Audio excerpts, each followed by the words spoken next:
Bismillahirrahmanirrahim. Elhamdülillahi Rabbil alemin.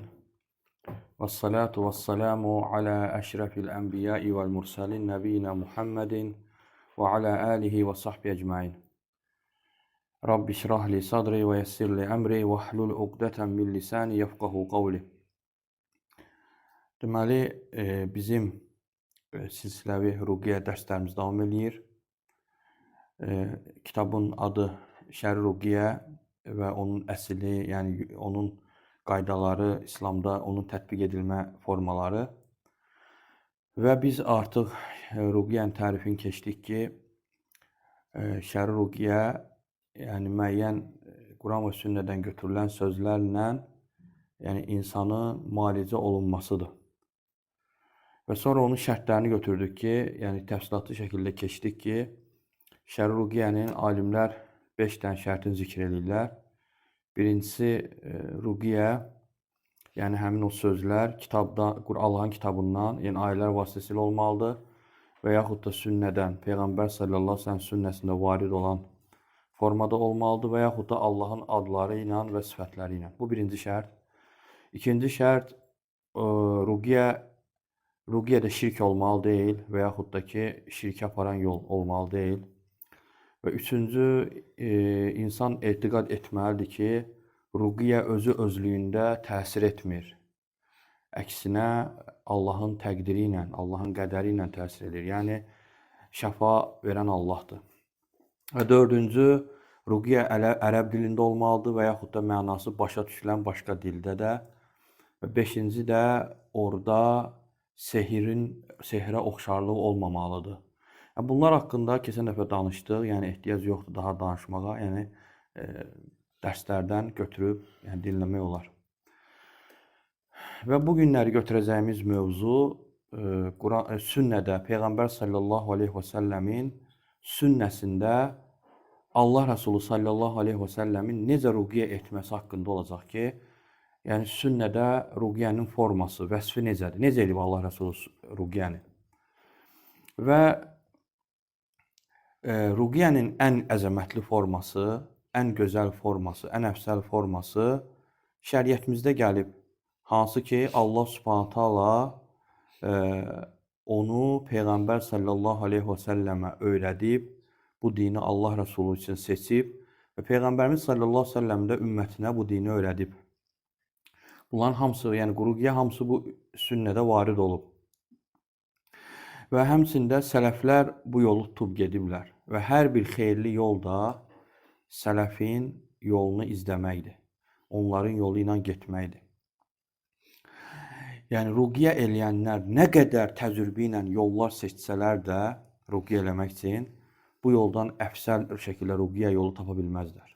Ən gözəl yolu bizə, yəni ki, Peyğəmbərimiz sallallahu aleyhi və səlləm göstərib ruqiyyənin formalarını. Və təəssüflər olsun ki, şeyx buyurur ki, qəribə formalar baş verir hal-hazırda. Görürsən ki, insanlar qəribə yollar seçirlər ruqiyyə eləməkdə. Yaxud da təcrübələrlə müəyyən yollar insanlara öyrədirlər. Və bununla da deyirlər ki, sünnədə gələnlərə ehtiyac yoxdur. Elə bu yol daha yaxşıdır. Çox qəribə formadır bu. Hansı ki, sünnədə gələn yol ən asan və ən təsir edici yoldur.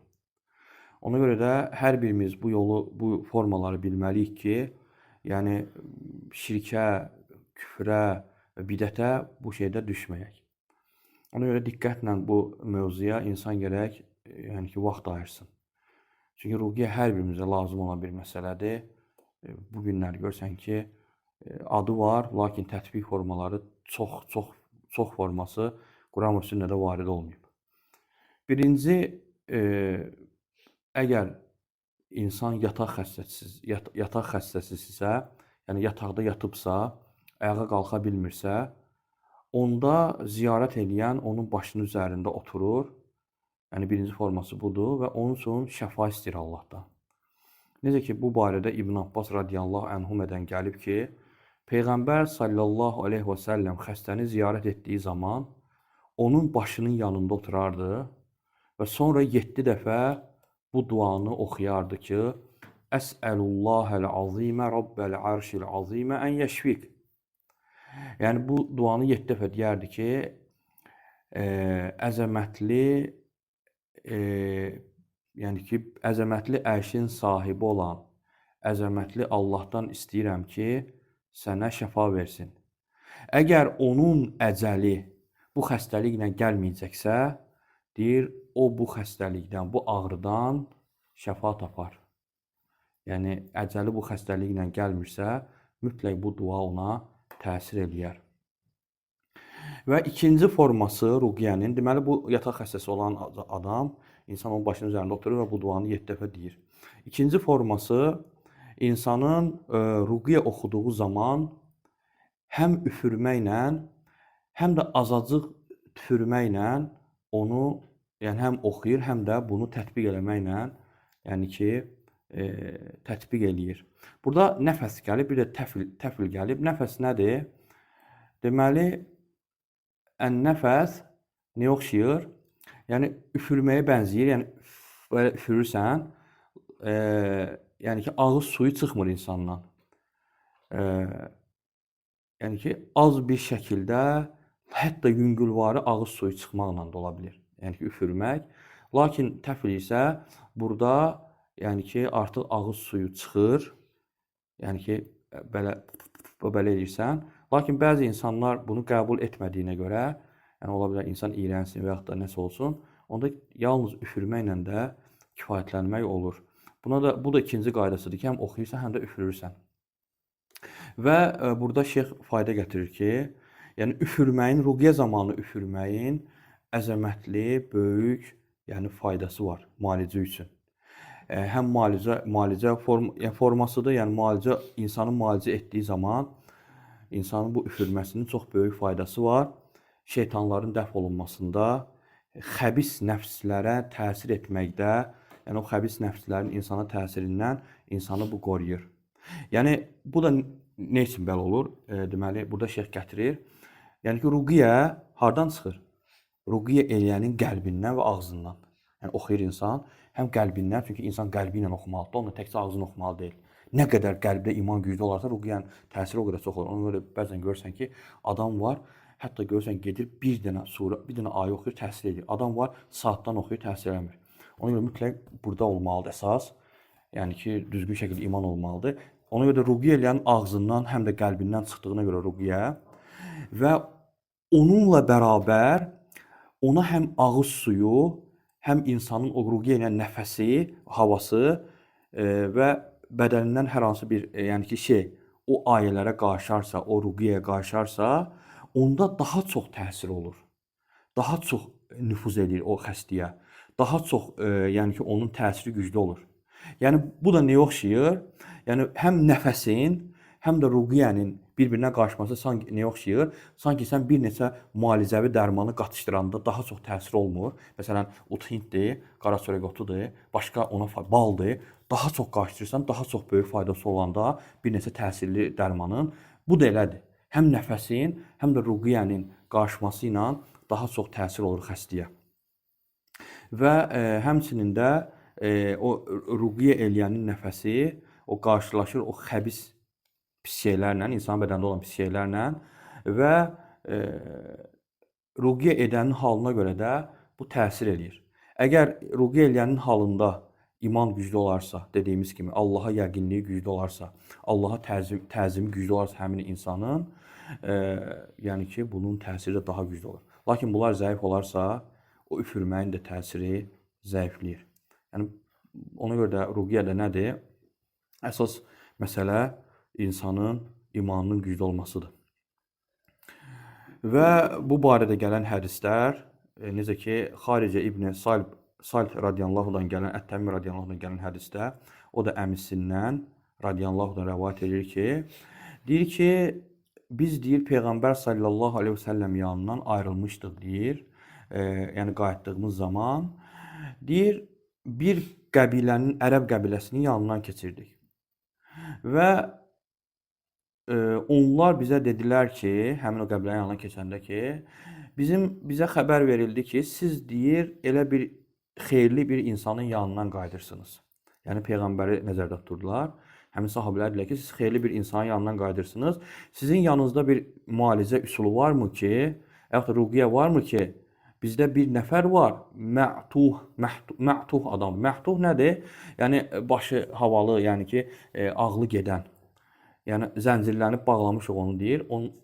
Yəni onu müalicə eləmək istə bir yol varmı? Biz də dedik ki, bəli. Və sonra onu gətirirlər, həmin o ipdə gətirirlər və deyir, sahabə deyir ki, mən onun üçün deyir, Fatihəni 3 gün, 3 gecə oxudum deyir Allahın kitabından. Yəni Fatihə surəsini 3 gün oxudum. Hər dəfə oxuduğum zamanda fikir ver, deyir, ağzımın suyunu, yəni yığırdım ağzıma və onu üfürürdüm deyir.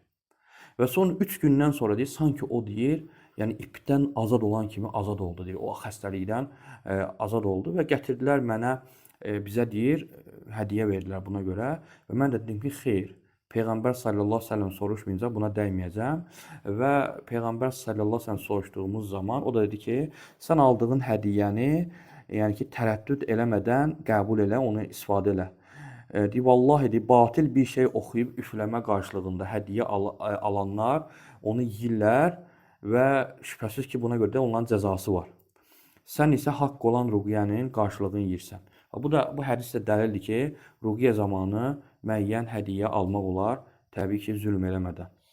Əgər verilirsə sənə, yəni bunu almaq olar və həmçinin də burada faydalardan nə var? İnsanın şübhəli bir şeyi yeməməsi, onu qəbul eləməməsi, ta ki onu elm əhlindən soruşmayınca, dəqiqləşdirməyəcək. O da sahabələrin imanına dəlalət edən şeydir. Burada bir neçə məsələ var üfürmək məsələsində. Deməli, şeyx gətirir ki, birinci insan ruqiyyə eləyən, üfürən, yəni ki, həris olmalıdır dişlərinin təmiz olmasına, ağzının təmiz olmasına ki, əgər onun ağız ətində hansısa bir xəstəlik varsa, onu dərhal müalicə eləməyə tələsməlidir ki, yəni o ağzından əziyyət verməsin digərlərinə.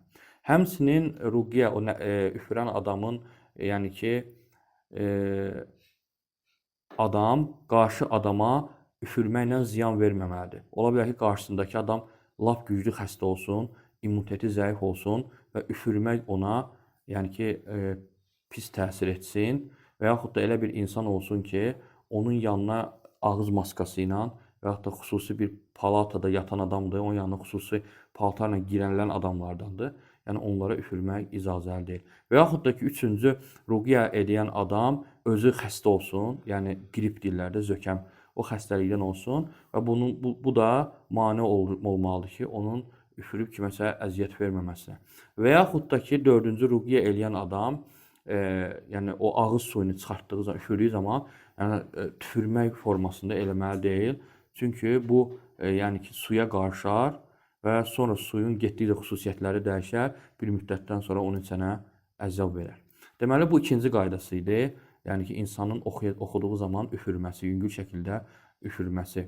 Və üçüncü qaydası, sünnədə gələn üçüncü qaydası, bunları əzbərləyin çalışın. Üçüncü qaydası, ruqiyyəni oxuduğu zaman əlini o xəstənin ağrıyan yerinə qoymaq və yaxud da sürtmək. Ya bütün bədənə də və yaxud da ağrıyan yerə də. Bax belə. Qoyur, oxuyur və yaxud da sürtür. Necə ki, İmam Buxari öz kitabında bu barədə bab açıb. Yəni ki, Səhih kitabında bab açıb ki, babın da adı nədir?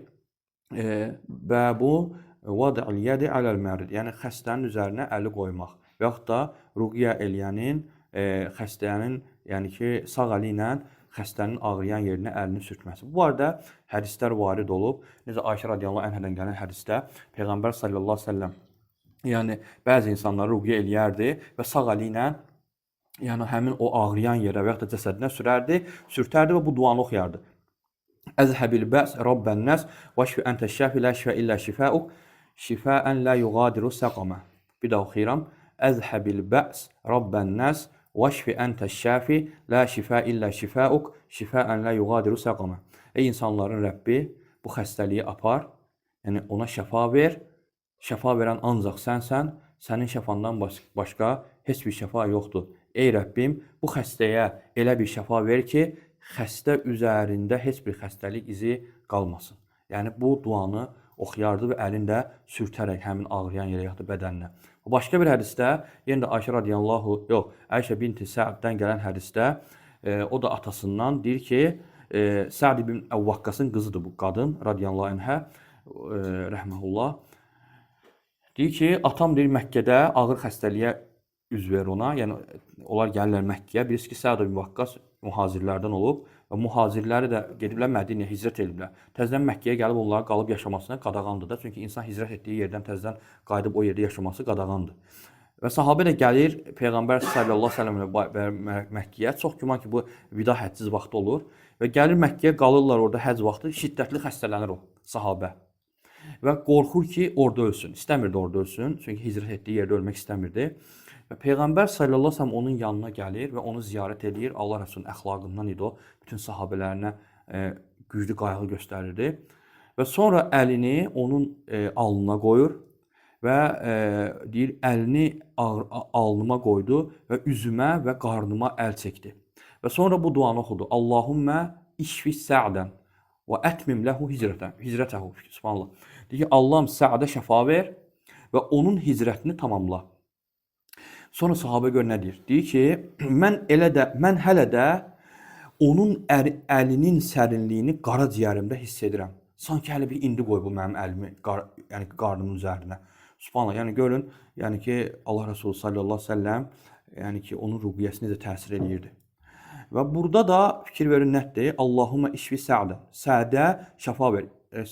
Muhammed ibn Salih Al-Hüseymin rahimehullah, Şeyx Hüseymin rahimehullah deyir ki, bu hədisdə nə var? Dəlil var ki, yəni ki, müstəhəbdir ki, bu duanı oxuyasan, xəstəysən, əlvi qoyub və adını çəkərək Allahummə işfi fulanə, məsələn, Allahum işfi Muhammedən, Allahummə işfi məsələn Həmidən, Əhmədən, kiməsə o həmin xəstənin adını çəkərək 3 dəfə bunu oxuyaraq deyir, onun üçün deyir belə dua eləmək müstəhəbdir və bu da onun xəstəliyinin şəfa tapmasının səbəblərindəndir. Həmçinin başqa bir hədisdə Osman ibn Əbi Əl-As Əs-Səqafi radiyallahu deyir ki, o deyir şikayət edir Peyğəmbər sallallahu əleyhi və səlləmə ağrıdan, yəni bədənindəki ağrıdan İslam'a gələndən sonra deyir, İslam'a qəbul edəndən sonra bədənindəki ağrıdan daima Allah Rəsuluna gəlir şikayət edir ki, mənim bədənim ağrıyır İslam'a gələndən sonra. Və Peyğəmbər sallallahu əleyhi və səlləm deyir ki, əlvi sənin cəsədində ağrıyan yerə qoy və denən Bismillah 3 dəfə. Bismillah, Bismillah, Bismillah və sonra 7 dəfə bu duanı elə. Əuzu billahi və qudratihi min şərri mə əcidu və uhaziru. Yəni deyir ki, o şərdən, qorxduğum şərdən və qorxduğum o çəkindiyim o şeylərdən Allahın qüdrətinə və Allahın özünə sığınıram. Allaha və onun qüdrətinə şərdən və qorxduğum şeylərdən sığınıram. Bu duanı 7 dəfə oxuyur. Başqa hədisdə isə, başqa ləfzində hədisin gəlir ki, Allah deyir ki, sağ əlvi qoy o yerə, ağrıyan yerə və bu duanı oxu. Bismillah 3 dəfə. Əuzu bi izzətillahi və qudratihi min şərri mə əcidu və uhaziru 7 mərrat, 7 dəfə. Və sonra deyir ki, mən deyir bunu oxudum deyir, Allah mənə deyir şəfa verdi. Subhanallah. Və Muhammed ibn Salih Al-Hüseymin rəhməhullah deyir ki, bu hədisin şərhində deyir ki, bu dua da xəstəliyin şəfa tapmasının səbəblərindəndir. Ona görə insana vacibdir ki, lazımdır ki, əgər bədənində bir ağrı istədiyi zaman sağ əlini, yəni əlini qoysun həmin ağrının üstlərinə və bu duanı oxusun 3 dəfə Bismillah və 7 dəfə də Əuzu bi izzətillahi və qudratihi min şərri mə əcidu və uhaziru. Bu duanı oxusun və 7 dəfə bunu təkrarlasın. Və sonra nə deyir? Əgər deyir, insan bunu deyir, yəqinliklə deyərsə və həmçində bundan fayda görəcəyinə inanarsa və bu deyir, ağrı deyir, onda sakitləşər. Bəzən deyir, bu deyir, dünyavi dərmanlardan daha çox təsir edir. Yəni o içilən, iynə vurulan dərmanlardan daha çox təsir edir. Çünki niyə görə deyir? Çünki deyir, sən kimə sığınırsan? Sən deyir, bütün səmaların və yerin mülkünün sahibi olan Allaha sığınırsan. Hansı ki, xəstəliyi endirən də odur, onu aradan qaldıran da odur. İxlasla insan bu duanı eləyərsə, əlini sürtüb xəstənin bədəninə eləyərsə, bu qadağandır. Lakin burada bir məsələ var. Əgər qabağındakı xəstə naməhrəm qadındırsa, yəni buna qəti qadağandır əl vurmaq. Qəti qadağandır əl vurmaq. Çünki yəni öz əli ilə ona toxunmaq, onun əlinə və yaxud da bədəninə toxunmaq qadağandır. Bu hədisi hüccət götürüb ki, Allah Rəsulü toxunurdu. Xeyr, belə eləmək olmaz. Çünki Peyğəmbər sallallahu əleyhi və səlləm başqa bir hədisdə buyurur ki, deyir ki, sizdən birinizin başına iğne ilə batırılması onun üçün halal olmayan bir qadına toxunmaqdan daha xeyirlidir. Yəni bu da dəlildir ki, yəni qadına, naməhrəmə belə etmək olmaz. Bu üçüncü forması ruqyənin. Dördüncü forması üfürməyi oxumaqla bərabər cəm eləmək. Oxuyursan, bayaq ki, oxuyurdun, sonra üfürürdün. İndi həm oxuyub üfürmək, yəni ki, dalbadal, qurtarmadan ayəni. Və buna da dəlil, deməli, Əbu Səid Əl-Xudri radiyallahu anhdan gələn hədisdə Peyğəmbər sallallahu əleyhi və səlləm sahabəsi rivayet edir ki, hədis böyük hədisi, diqqətlə qulaq asın. Deyir ki, sahabə bir dəfə deyir, Peyğəmbər sallallahu əleyhi və səlləm sahabələrindən bir dəstə yola düşürlər deyir. Yəni yola çıxırlar və onlar bir qövmün, yəni bir qəbilənin yanından keçirlər və orada dayanırlar. Və orada qonaq olmaq istəyirlər. İstəyirlər ki, qalsınlar orada və orada yəni ki, istirahət eləsinlər. Lakin həmin qəsəbə, yəni o yer onları qonaq etməyi istəmirlər. Bu əsnada, yəni bu vaxtı qəbilə başçısına əqrəb sancır. Və nə qədər eləyirlər, onu müalicə eləyə bilmirlər oradakılar. Bütün dünyavi müalicələrlə tətbiq eləyə bilmirlər. Onda onlardan bəziləri deyirlər ki, gedək bizim o yanımızda olan adamlara, hansı ki onları buraxmadıq yanımıza, onlardan istəyək görək, onlara nəsə bir müalicə növü var. Və gəlib onlara deyirlər, bu halı deyirlər və sahabələrdən biridir ki, bəli, vallahi mən ruqiyyə oxuya bilirəm. Vallahi biz sizin, yəni ki, qonağınız olmaq istədik. Siz də bizə, yəni qonaq eləmədiniz. Ona görə də deyir, bizə zəhmət haqqı verməsəz, mən onu müalicə eləməyəcəm. Və sonra, yəni onlar bir sürü qoyun müqabilində buna razılaşırlar. Ondan sonra sahabə gəlir, yüngülcə üfürür və Fatihə surəsini oxuyur. Və belə-belə, yəni onu müalicə edir. Və sanki deyir, o heç xəstə olmamış kimidir, ayağa qalxır. Sonra sahabələr o razılaşdığı o, yəni ki, hədiyyəni alırlar və sahabələrdən biri deyir ki, gəl bunu bölüşdürək. Ruqiyyə oxuyan sahabəsi deyir ki, xeyr, Peyğəmbər sallallahu əleyhi və səlləm yanına gedib ona bu hadisəni danışmayınca və onun nə hökm verəcəyini öyrənməyincə heç bir şey etməyin. Yəni ki, gəlin bu məsələni, yəni ki, öz başımıza eləməyək. Gəlirlər Peyğəmbər sallallahu əleyhi və səlləmin yanına və Peyğəmbər sallallahu əleyhi və səlləmin bu hadisəni danışırlar. Allah Rəsulü soruşur ki, sahabədən, nə bildin ki, o ruqiyyədir, yəni Fatihə surəsi. Və sonra deyir ki, siz düz etmişsiniz. Qoyunları bölüşdürün və özünüzlə yanaşı mənim üçün də bir pay ayırın. Və sonra Peyğəmbər sallallahu əleyhi və səlləm gülümsədi. Yəni bu hədis də yenə də dəlildir sahabələrin necə haram, halal məsələsində həris olmalarına, diqqət eləmələrinə və həmçində sahabənin ixlasına baxın ki, yəni necə müalicə eləyir. Və burada da üfürməklə bərabər müalicə eləyir onu. Yəni üfürməyi ikisini cəm eləyir bir yerdə. Sonra 5-ci forması oxumaq, üfürmək əllərinin içinə. Oxuyur, üfürür. Oxuyur, üfürür. Sonra həmin üfürməyi sürtür bədəninə. Və buna da dəlil Ayşə radiyallahu anhənin hədisidir ki, Peyğəmbər sallallahu əleyhi və səlləmdən gələn hədisdə deyir ki, Peyğəmbər sallallahu əleyhi və səlləm yatağına uzandığı zaman hər gecə əllərini açardı, ora oxuyardı, üfürərdi birinci. Sonra İxlas, Fələq, Nəs surələrini oxuyardı və sonra bütün bədəninə, hər yerinə sürtərdi. Və birinci də başından və üzündən başlayardı.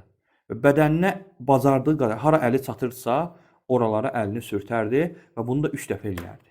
Bu da dəlildir ki, Allah Rəsulü belə bir formada da ruqiyyə eləyib. Bunu hər bir xəstə içində tətbiq eləmək olar. Yəni, eləmək, elə bir ki, oxumaqdan qabaqda olur, icazəlidir.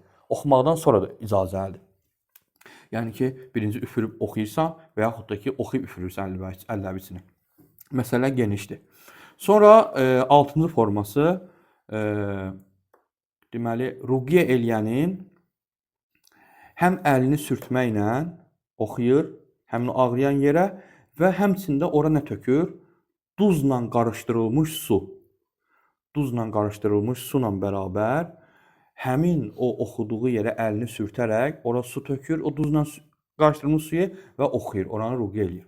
Necə ki, Əli bin Əbu Talib radiyallahu anh gələn hədisdə Peyğəmbər deyir ki, biz deyir Peyğəmbər sallallahu əleyhi və səlləmlə bir gecə deyir, bir yerdə idik. O deyir namaz qılırdı. Və namaz qıldığı yerdə deyir onu əqrəb sancır. Və onda Peyğəmbər sallallahu əleyhi və səlləm ayaqqabısını götürür və onu öldürür. Və sonra qurtardıqdan sonra namazı içində öldürür onu. Və sonra qurtardıqdan sonra deyir ki, Lə'anəllahul əqrəbə, Allah əqrəbə lənət eləsin. Yəni deyir, nə namaz qılanı, nə də başqasını tərk eləmir. Hətta Peyğəmbəri belə tərk eləmir, hətta başqasını belə. Hamısını sancır deyir. Heç kəsə baxmır. Sonra deyir, suyla həmçinin duz tələb elədi, istədi və onları qabı içində qarışdırdı. Sonra yəni ki, o sancdığı yerə onu tökdü, yəni ki, o sancdığı yerə o suyu. Sonra əli ilə sürtdü və muavvizəteyni oxudu. Muavvizəteyni hansıdır? Yəni ki, 2 surə. Fələq və Nəs surələri onları oxudu. Başqa ləfzdə isə gəlib ki, Kafirun surəsi ilə Fələq, həmçinin də Nəs surələrini oxudu. 3 surəni oxudu. Bir ləfzdə gəlib Fələq ilə Nəs, bir ləfzdə də gəlib Kafirun, Fələq, bir də Nəs surələri. Və bunu da həm oxudu, oxuya da o duzlu suyu töküb əli ilə oranı sürtürdü. Və sonra 7-ci forması, deməli, bu çox az adamın tətbiq elədiyi, lakin böyük formada faydası olan bir ruqyə formasıdır. Bunun hətta bildiyim qədər videosu da var. Torpağı ağız suyu ilə barmağında qarışdırıb o yerə sürtmək. Necə ki, Ayşə radiyallahu anhadan gələn hədisdə Peyğəmbər sallallahu əleyhi və səlləm buyurur ki, əgər bir insan deyir ağrıdan şikayət eləyərsə və yaxud da onun deyir əlində bir irinli yara və yaxud da bir yara olarsa, onda Peyğəmbər sallallahu əleyhi və səlləm nə deyir? Barmağını deyir, həmin insan belə götürsün deyir. Yəni ki, səbbəbə, yəni işarət barmağını. Və sonra onu ağız suyu ilə qarışdırsın, torpağıdan palçıq kimi düzəltsin, həmin yaranın üstünə qoyub bu duanı oxusun. Bismillah turbətu ərdinə biriqati bə'dinə liyuşfə bihi səqimunə biizni Rabbinə. Yəni, bu duanı oxusun. Allahın adıyla bu bizim yerin torpağıdır. Bəzilərimizin ağız suyu ilə qarışmışdır və xəstəmiz Rəbbimizin izni ilə sağalacaqdır. İmam Nəvvi rəhməhullah deyir ki, bunun forması necədir? İnsan deyir, öz ağız suyunu götürür, yəni ki, o işarət barmağı ilə. Sonra deyir, onu torpağa qoyur və o torpaqla o barmağındakı suyu yəni belə sürtür, əlinə palçıq kimi eləyir və onu həmin o yaranın və yaxud ağrılı yerin üzərinə sürtür və o sürtdüyü zamanda bu duanı oxuyur. Və 8-ci forması isə heç bir üfürmək və heç bir yəni ki, sürtmək, əl qoymaq olmadan yalnız oxumaqla kifayətlənmək. Bu da gəlib varid olub İbn Abbas radiyallahu anhumədən ki, Peyğəmbər sallallahu əleyhi və səlləm deyir ki, kim xəstəni ziyarət eləyərsə, əgər onun əcəli gəlmədən, yəni bu xəstəliklə əcəli gəlməzsə, o xəstənin yanında 7 dəfə Əsəlullahəl azimə Rabbəl arşil azimə ən yəşfiq bu duanı oxuyarsa, Allah subhanahu ta'ala onu bu xəstəlikdən şəfalandırar, yəni şəfa verir ona. Yəni, əgər əcəli bu xəstəlikdən gəlmərsə. Yəni, bu duanı oxumaq. Əsəlullahəl azimə Rabbəl arşil azimə ən yəşfiq. Yəni, əzəmətli, ərşin Rəbbi olan, əzəmətli Allahdan istəyirəm ki, yəni ki, sənə şəfa versin.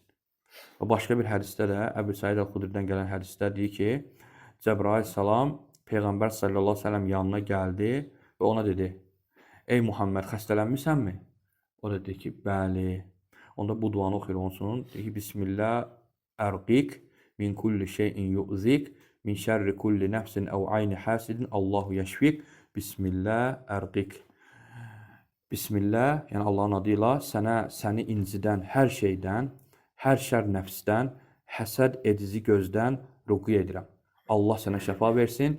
Allahın adı ilə sənə ruqiyyə eləyirəm. Yəni bu duanı da Peyğəmbər sallallahu eləyir. Bu da dəlildir ki, Allah Resulü sallallahu əleyhi və səlləm də insandır. O da bizim kimi xəstələnir və o özü-özünə nə fayda, nə də zərər verir Allahın izni olmadan. Allahdan istəyirəm ki, Allah Subhanahu bizə eşitdiyi faydalardan eləsin. Düzün Allah bilir və sallallahu əleyhi və Muhammedin və alə alihi səhbə ecmaîn.